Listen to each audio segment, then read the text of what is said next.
السلام عليكم ورحمة الله وبركاته. الحمد لله نحمده ونستعينه ونستغفره ونؤمن به ونتوكل عليه ونعوذ بالله من شرور أنفسنا ومن سيئات أعمالنا. من يهده الله فلا مضل له ومن يضلل فلا هادي له. ونشهد أن لا إله إلا الله وحده لا شريك له ونشهد أن محمدا عبده ورسوله صلوات الله وسلامه عليه. أما بعد فأعوذ بالله من الشيطان الرجيم. بسم الله الرحمن الرحيم. رب اجعلني مقيم الصلاة ومن ذريتي ربنا وتقبل دعاء. وقال الله عز وجل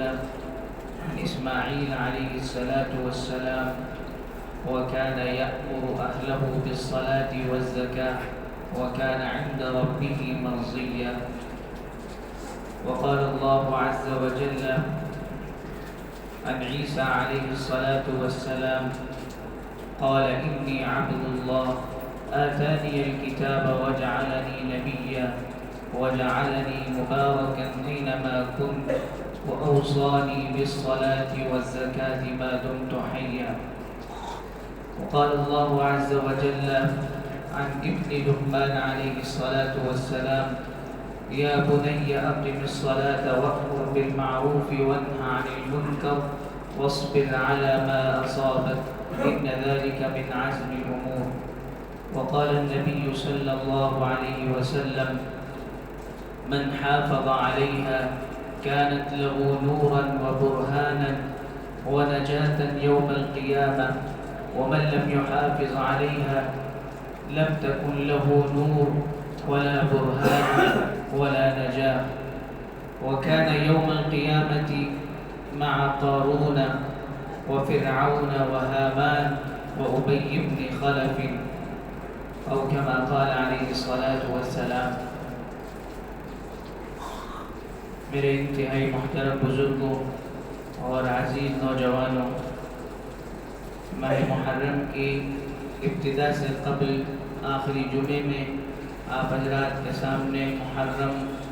اور اس کے فضائل اور اس میں پیش آنے والے اہم واقعات وغیرہ سے متعلق گفتگو ہوئی تھی۔ عام طور پر ماہ محرم کو حضرت سیدنا حسین رضی اللہ تعالی عنہ کی شہادت کے ساتھ ہی مخصوص کر دیا جاتا ہے، اور یہ سمجھا جاتا ہے کہ اس کی فضیلت صرف اسی وجہ سے ہے کہ حضرت حسین رضی اللہ تعالی عنہ کی شہادت اس ماہ محرم میں ہوئی۔ حالانکہ یہ بات آپ حضرات کی خدمت میں عرض کی گئی تھی کہ اللہ رب العزت نے قرآن کریم میں اس کو پہلے ہی بیان فرما دیا تھا کہ اللہ رب العزت کے یہاں 4 مہینے محترم ہیں اور اس میں سے ایک مہینہ محرم الحرام ہے۔ اور اسی طریقے سے جب انسانی تاریخ کی ابتدا ہونے والی تھی اسی وقت اس محرم کے مہینے کو فضیلت حاصل ہوئی تھی، اس اعتبار سے کہ حضرت سیدنا آدم علیہ السلام کی توبہ اسی ماہ میں قبول کی گئی تھی۔ تو اس اعتبار سے اگر دیکھا جائے تو یہ ماہ محرم توبہ اور انابت اور اللہ کے حضور گریہ وزاری اور اپنے گناہوں پر ندامت کا مہینہ ہے، اور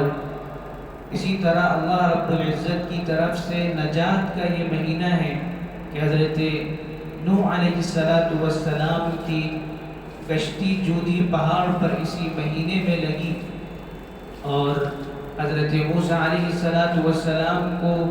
فرعون سے اسی مہینے میں نجات عطا کی گئی۔ اور یہ مہینہ روزوں کا مہینہ ہے، جیسا کہ اللہ کے نبی صلی اللہ علیہ وسلم نے فرمایا کہ افضل الصیام بعد رمضان شہر اللہ المحرم، کہ رمضان کے بعد سب سے افضل روزے، سب سے بہترین روزے اللہ کے مہینے یعنی محرم کے روزے ہیں۔ اور کتنی بڑی فضیلت ہے اس ماہ محرم کی کہ اللہ کے نبی صلی اللہ علیہ وسلم نے اس ماہ کی نسبت اللہ رب العزت کی طرف فرمائی کہ شہر اللہ، اللہ کا مہینہ محرم۔ لیکن افسوس کی بات ہے کہ جس طرح حضرت عیسیٰ علیہ السلام کے اصل پیغام کو نصارہ نے بھلا دیا،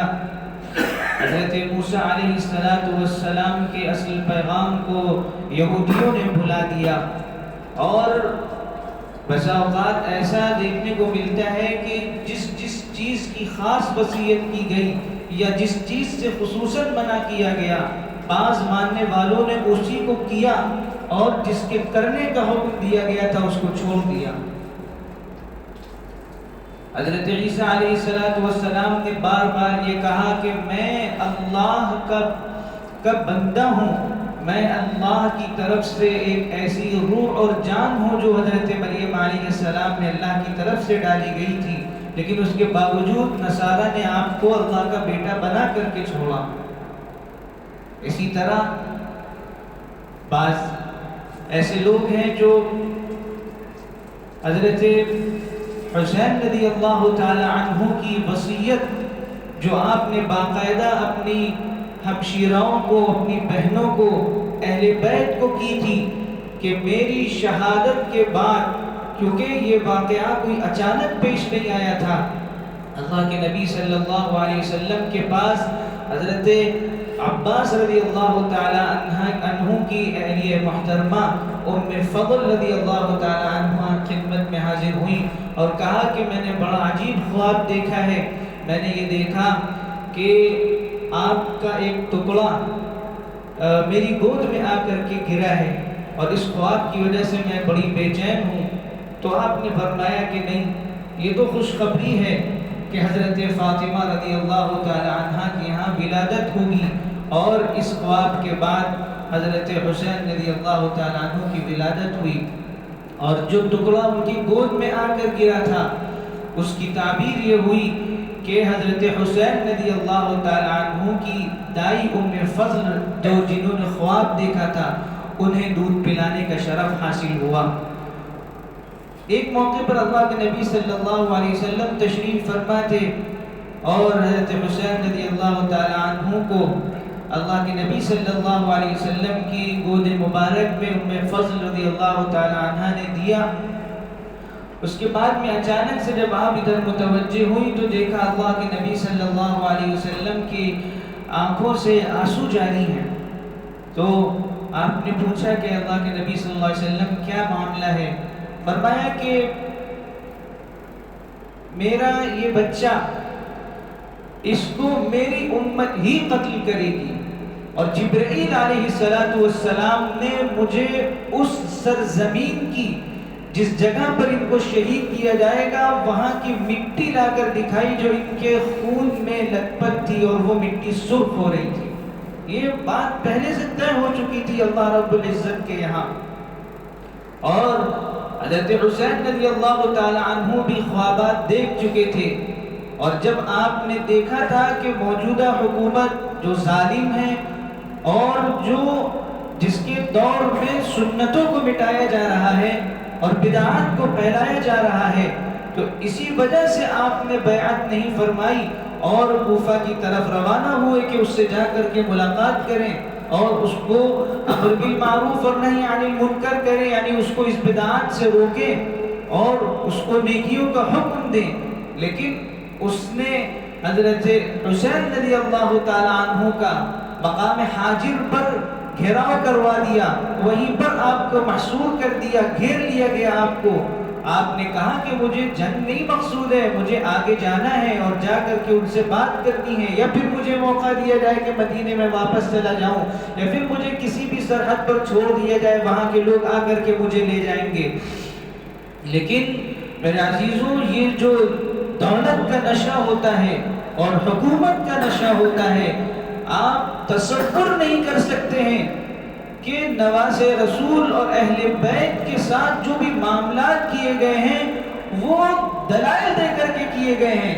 کہ اللہ رب العزت قرآن کریم میں فرما رہے ہیں کہ قل اللہم مالک الملک تؤتی الملک من تشاء وتنزع الملک ممن تشاء وتعز من تشاء وتذل من تشاء، کہ اللہ تو بادشاہ ہے، جس کو چاہے عزت دے، جس کو چاہے رسوا کرے، جس کو چاہے حکومت دے، جس سے چاہے حکومت چھین لے۔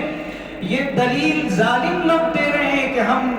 سنت کو مٹا رہے ہیں، ہمیں مٹانے دیا جائے، ہم بدعات کو پھیلا رہے ہیں، وہ ہمیں کرنے دیا جائے، ہمارے ہاتھ پر بیعت کی جائے۔ اللہ کے نبی صلی اللہ علیہ وسلم نے جو صاف اور شفاف اور پوری دنیا کے لیے ایک جو نظام عطا فرمایا تھا،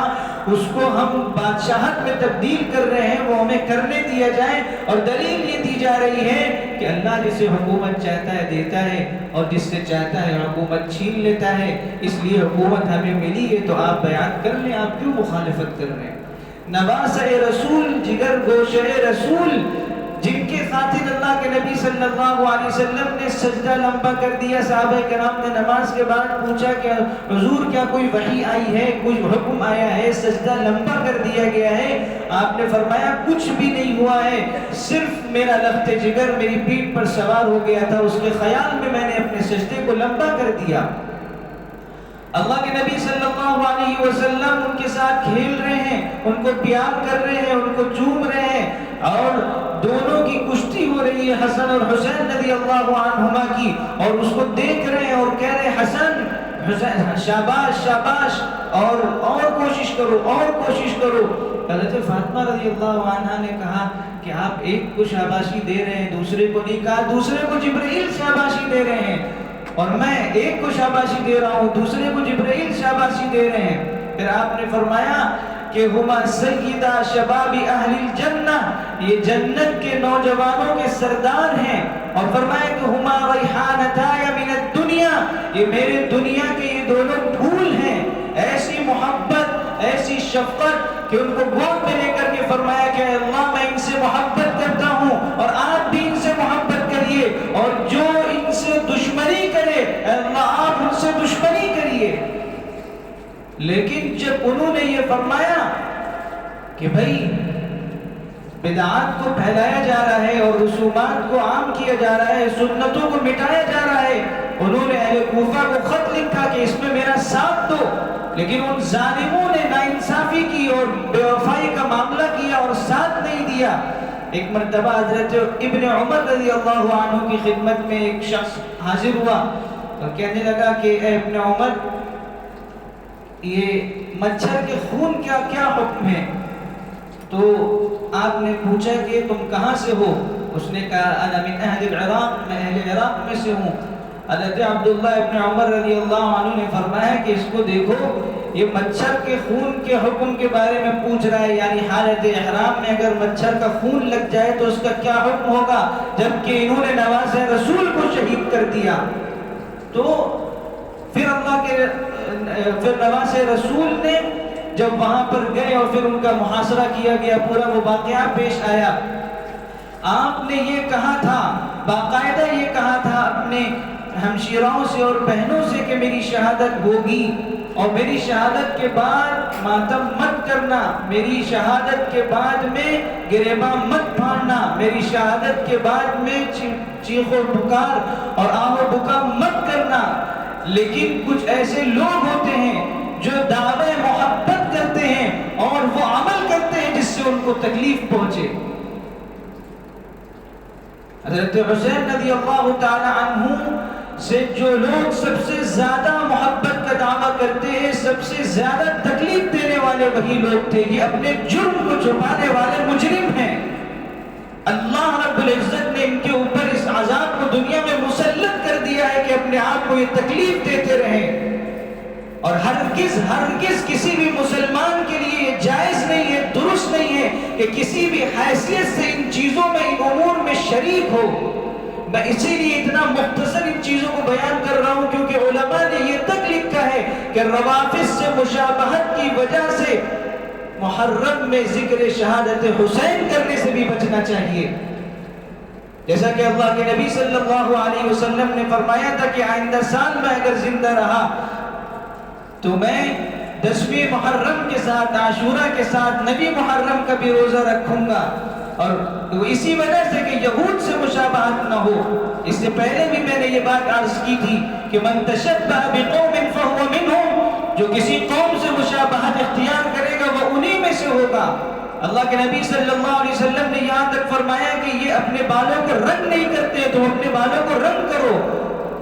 فرمایا کہ یہ خالف الیہود، یہودیوں کی مخالفت کرو. کس چیز میں؟ یہ اپنی داڑھیوں کو یہ لوگ چھوٹا رکھتے ہیں تو اپنی داڑھیوں کو بڑھاؤ، اور یہ مونچھوں کو بڑا رکھتے ہیں تو اپنی مونچھوں کو چھوٹا رکھو. کتنی ایسی چیزیں ہیں جس کے اندر اللہ کے نبی صلی اللہ علیہ وسلم نے تشبہ اور مشابہت سے منع فرمایا.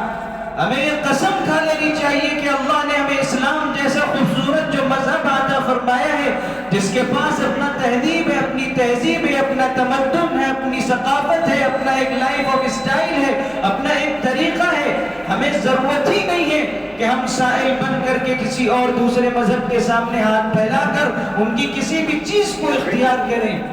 ہر اعتبار سے اللہ کے نبی صلی اللہ علیہ وسلم نے تشبہ سے اور مشابہت سے منع فرمایا. اسی طریقے سے اللہ کے نبی کے نواسے حضرت حسین رضی اللہ تعالی عنہ، آپ تصور کریں کہ آپ میدان جنگ کے اندر ہیں. میں ایک دوسری مثال آپ کو دے رہا ہوں کہ جس طریقے سے حضرت حسین رضی اللہ تعالی عنہ نے اپنی شہادت سے پہلے ہی کہا تھا کہ ماتم مت کرنا، لیکن امت نے نہیں چھوڑا، وہی کیا جس سے ان کو منع کیا گیا تھا.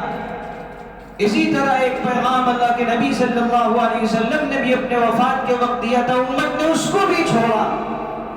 حضرت حسین رضی اللہ تعالی عنہ میدان جنگ میں ہیں، زبردست جنگ ہو رہی ہے، اب چند رفقا بچے ہوئے ہیں. اس وقت نماز ظہر آ گیا. حضرت حسین رضی اللہ تعالیٰ عنہ نے آواز لگائی کہ اے لوگوں، کم سے کم مجھے اپنے رب کے سامنے جھکنے کا تو موقع دے دو، نماز ظہر ادا کرنے کا موقع دے دو. کوئی سنوائی نہیں، وہی تیر و تلوار کی بوچھاریں. وہ کیا سنتے؟ وہ تو ایسے لوگ تھے جنہوں نے دریائے فرات کا پانی تک بند کر دیا تھا. حضرت حسین رضی اللہ تعالیٰ عنہ نے پھر صلاۃ الخوف ادا کی. اس حالت میں بھی آپ نے نماز ادا کی. نماز حضرت ابراہیم علیہ السلام یہ دعا کر رہے ہیں کہ رب اجعلنی مقیم الصلاۃ ومن ذریتی، اے اللہ مجھے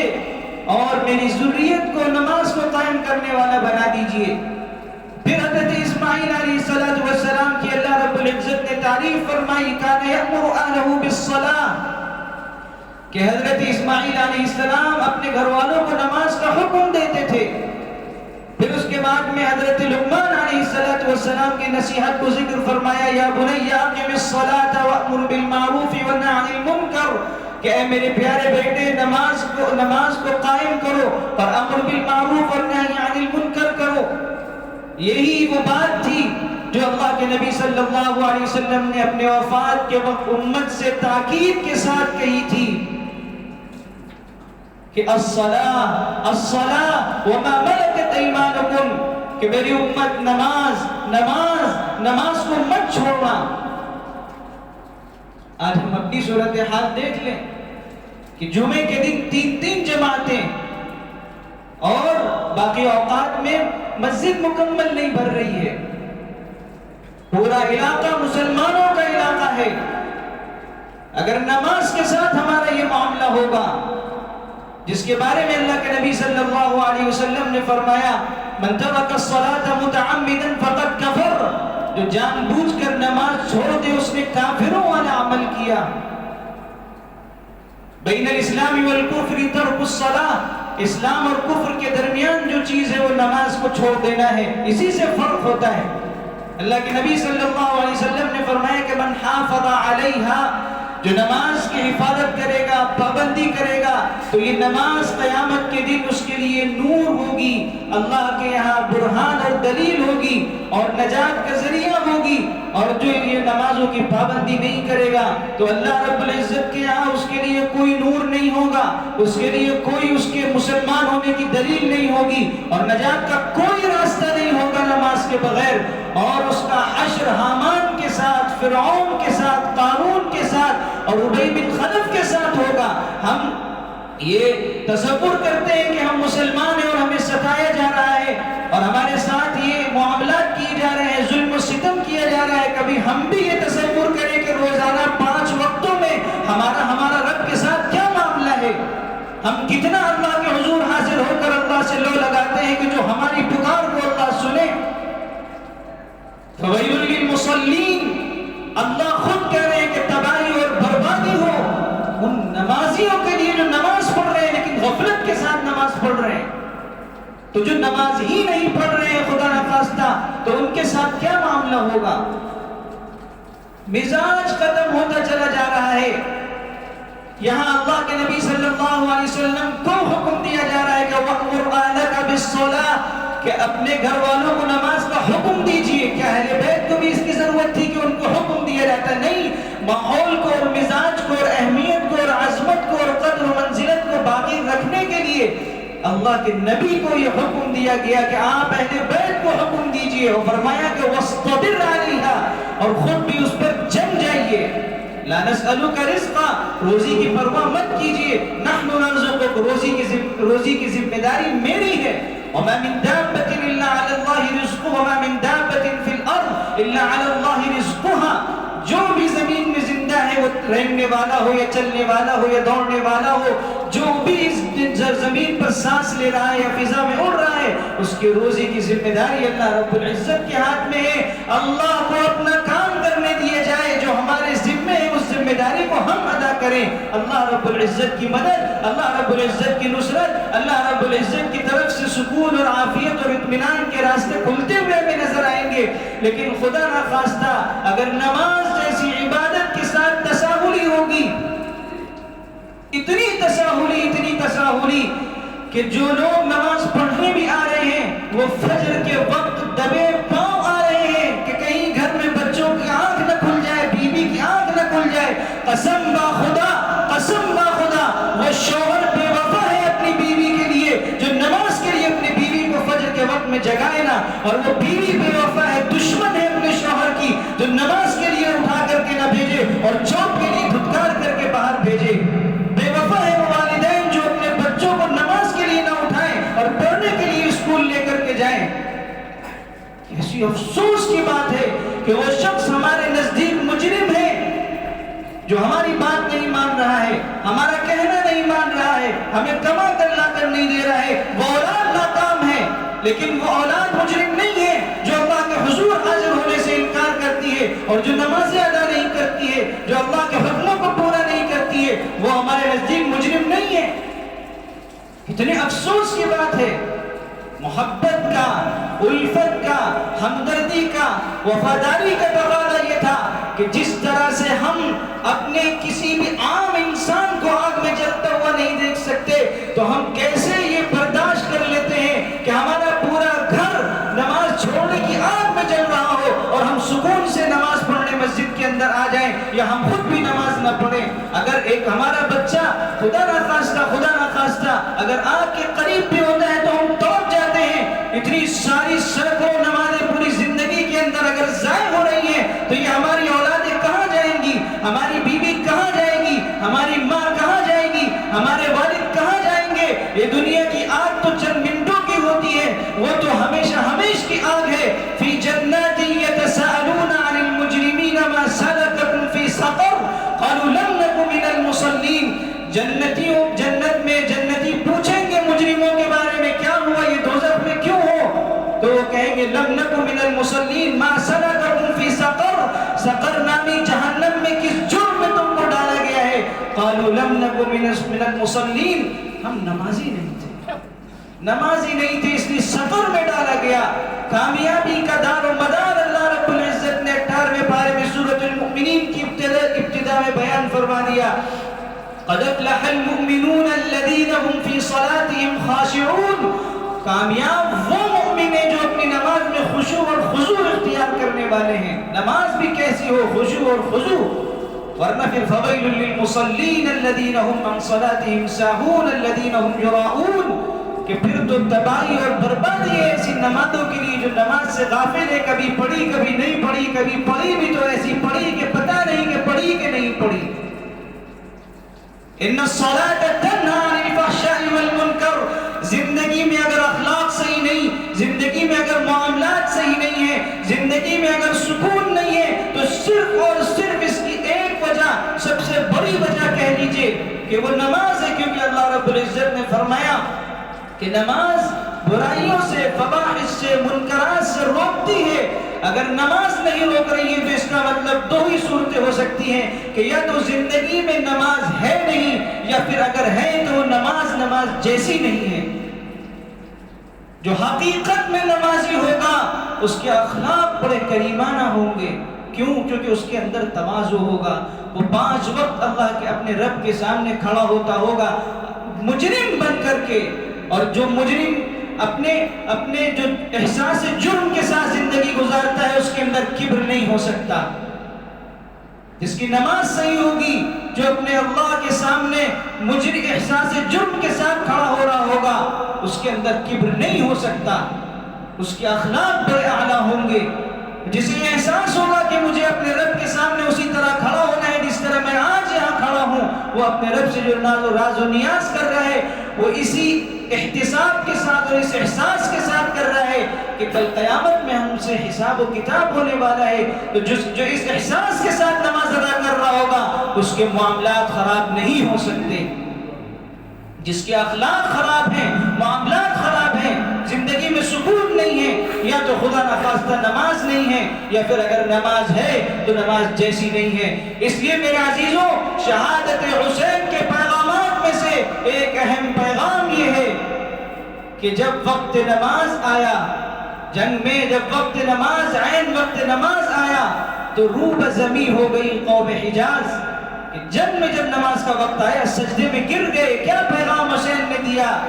کہ ہم حسین کا نام لینے والے ہیں، محبت کرنے والے ہیں، اور ہماری زندگی میں نماز نہ ہو۔ اس لیے میرے عزیزوں، ہم اس بات کا عزم کریں کہ نماز کا ماحول بنائیں گے اور نماز کی دعوت دیں گے اور نماز کے لیے لوگوں کو تیار کریں گے۔ جب نماز کے لیے نکلیں گے تو گھر سے لے کر کے جتنے بھی یہاں پر لوگ پڑھتے ہیں، جن سے بھی ہمارے تعلقات اور معاملات محبت کے ساتھ، ان کو نماز کی دعوت دیتے ہوئے مسجد کے اندر آئیں گے۔ انشاءاللہ اگر ہم یہ کر لیں گے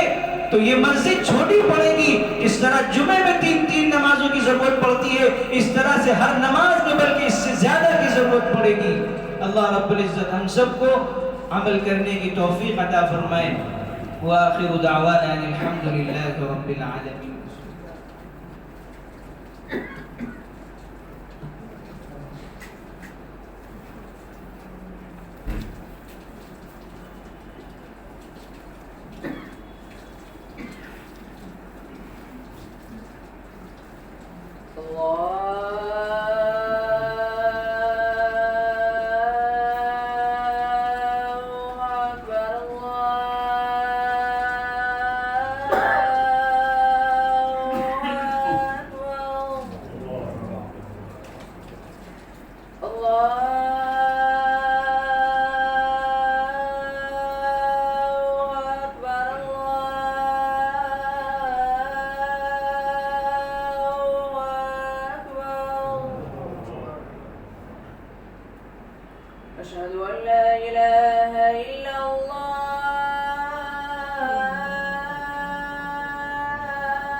حي على الفلاح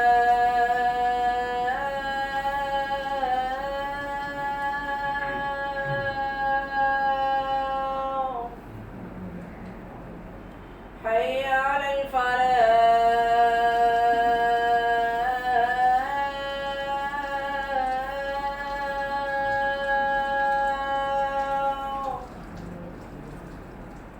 الله أكبر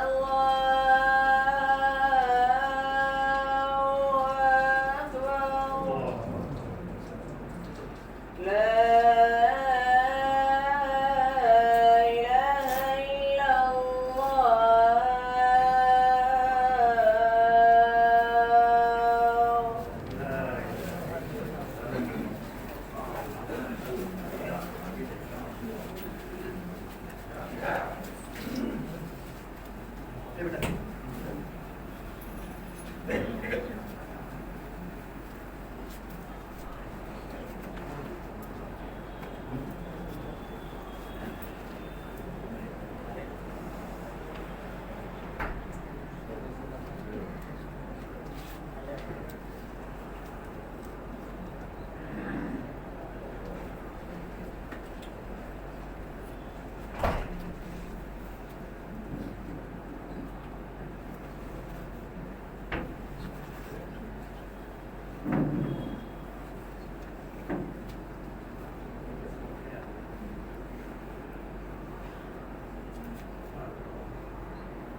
أن لا إله إلا الله أشهد أن لا إله إلا الله أشهد أن محمدا رسول الله أشهد أن محمدا رسول الله حي على الصلاة حي على الصلاة حي على الفلاح حي على الفلاح الله أكبر الله أكبر لا إله إلا الله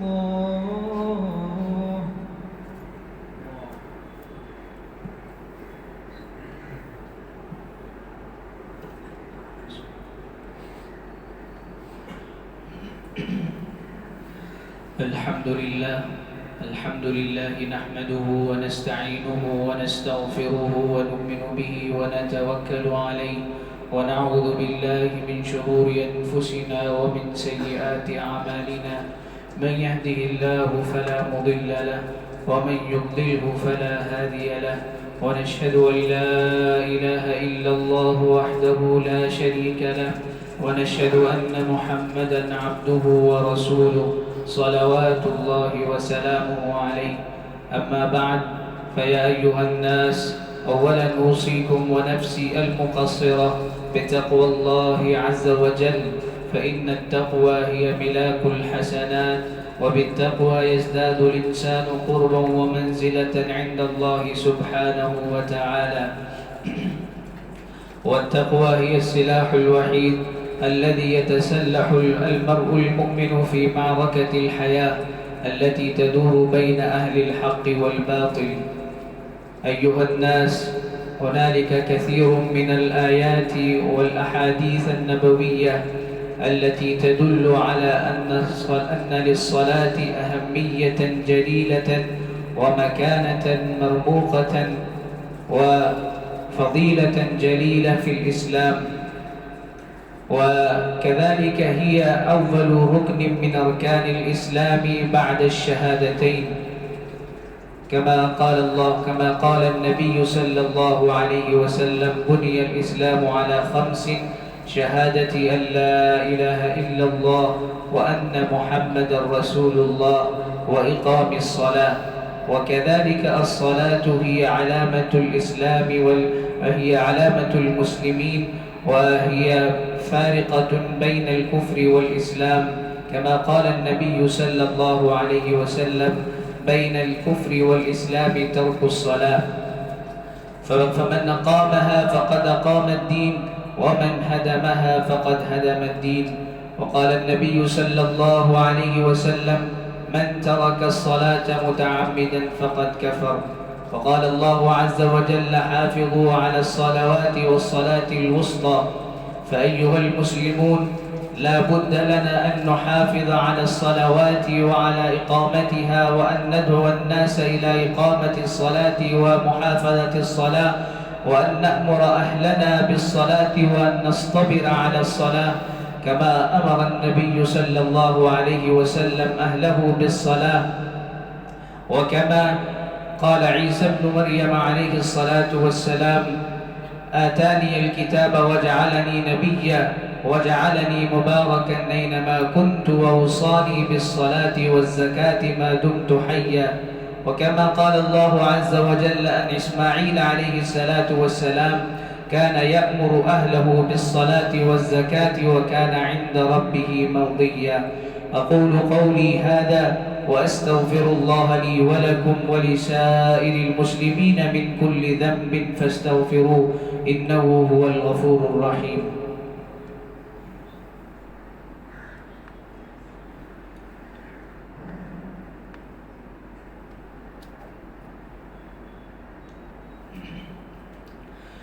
الحمد الحمد لله نحمده ونستعينه ونستغفره ونؤمن به ونتوكل عليه ونعوذ بالله من شرور أنفسنا ومن سيئات أعمالنا من يهده الله فلا مضل له ومن يضلله فلا هادي له ونشهد أن لا إله إلا الله وحده لا شريك له ونشهد أن محمدا عبده ورسوله صلوات الله وسلامه عليه أما بعد فيا أيها الناس أولا أوصيكم ونفسي المقصرة بتقوى الله عز وجل فقال الله عز وجل إن الله يأمر بالعدل والإحسان وإيتاء ذي القربى وقال الله عز وجل إن الله وملائكته يصلون على النبي يا أيها الذين آمنوا صلوا عليه وسلموا تسليما اللهم صل على محمد وعلى آل محمد كما صليت على إبراهيم وعلى آل إبراهيم إنك حميد مجيد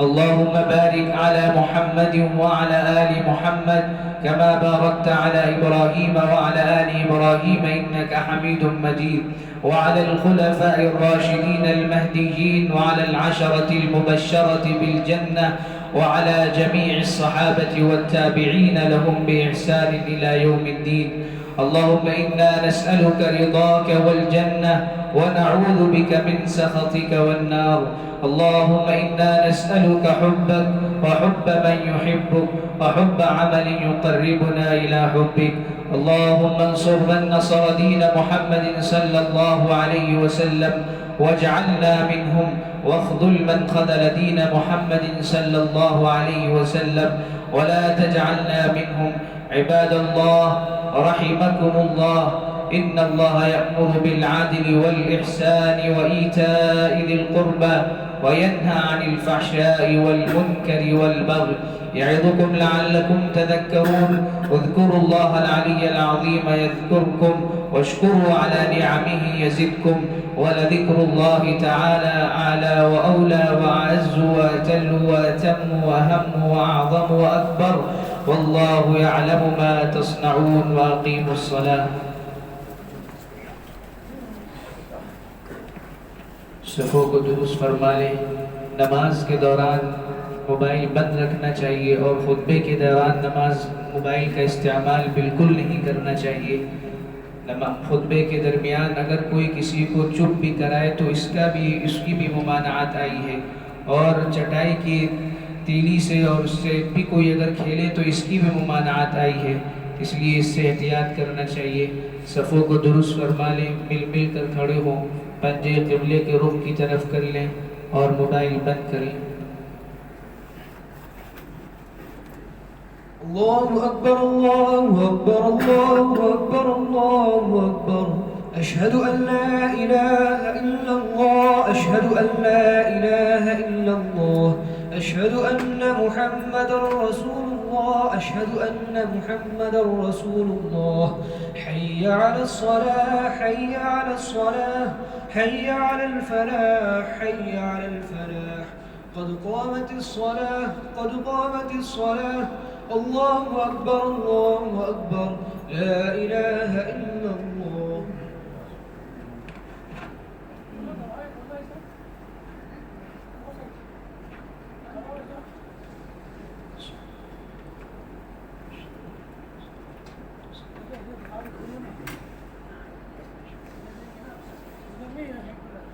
الله أكبر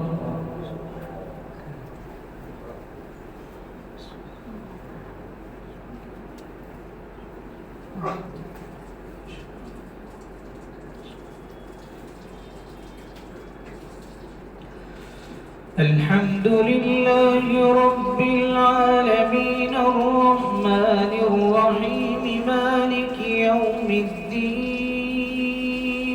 إياك نعبد وإياك نستعين اهدنا الصراط المستقيم صراط الذين أنعمت عليهم غير المغضوب عليهم ولا الضالين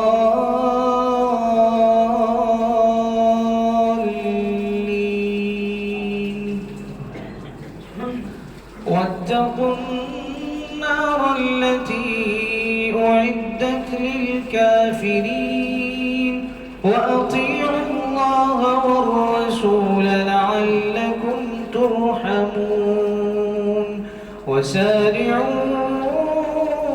إلى مغفرة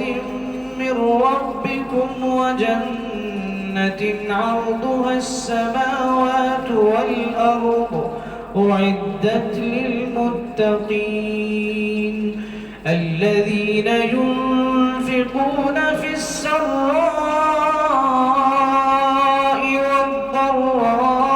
والضراء والكاظمين الغيظ والعافين عن الناس والله يحب المحسنين والذين إذا فعلوا فاحشة أو ظلموا أنفسهم ذكروا الله فاستغفروا لذنوبهم ومن يغفر الذنوب إلا الله ولم يصروا على ما فعلوا وهم يعلمون الله أكبر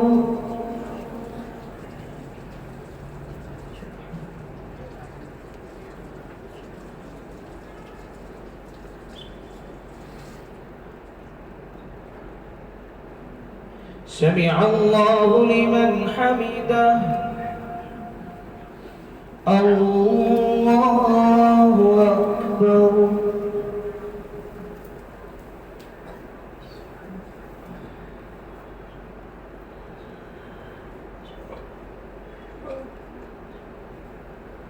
الله أكبر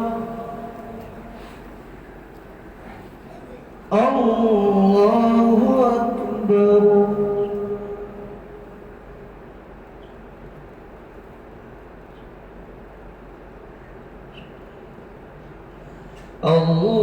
الله أكبر الحمد لله رب العالمين الرحمن الرحيم مالك يوم الدين إياك نعبد وإياك نستعين اهدنا الصراط المستقيم صراط الذين أنعمت عليهم غير المغضوب عليهم ولا الضالين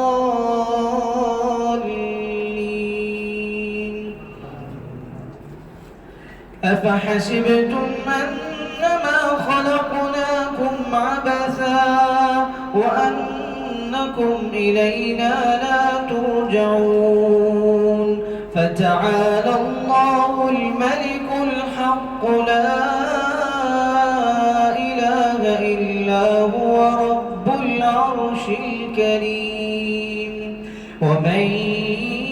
يدع مع الله إلها آخر لا برهان له به فإنما حسابه عند ربه إنه لا يفلح الكافرون وقل رب اغفر وارحم وأنت خير الراحمين الله أكبر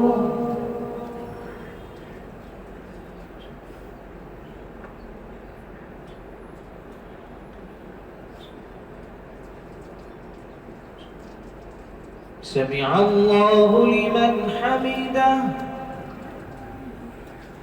الله أكبر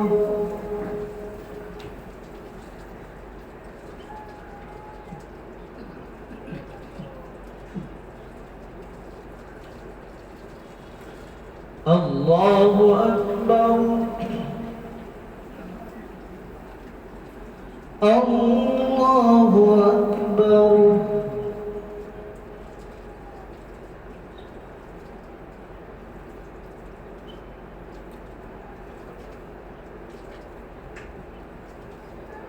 الله أكبر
السلام عليكم ورحمة الله. السلام عليكم ورحمة الله. استغفر الله استغفر الله استغفر الله. اللهم أنت السلام ومنك السلام تبارك يا ذا الجلال والإكرام. اللهم لك الحمد كما تعالى وتصلي وسلم على سيدنا محمد كما وفعل ما تأهله فإنك أهل التقوى وأهل المغفرة. رب اجعلني مقيم الصلاة ومن ذريتي ربنا وتقبل دعاء. ربنا اغفر لي ولوالدي وللمؤمنين يوم يقوم الحساب. وصلى الله تعالى على خير خلقه محمد وعلى آله وأصحابه أجمعين. آمين برحمتك يا أرحم الراحمين.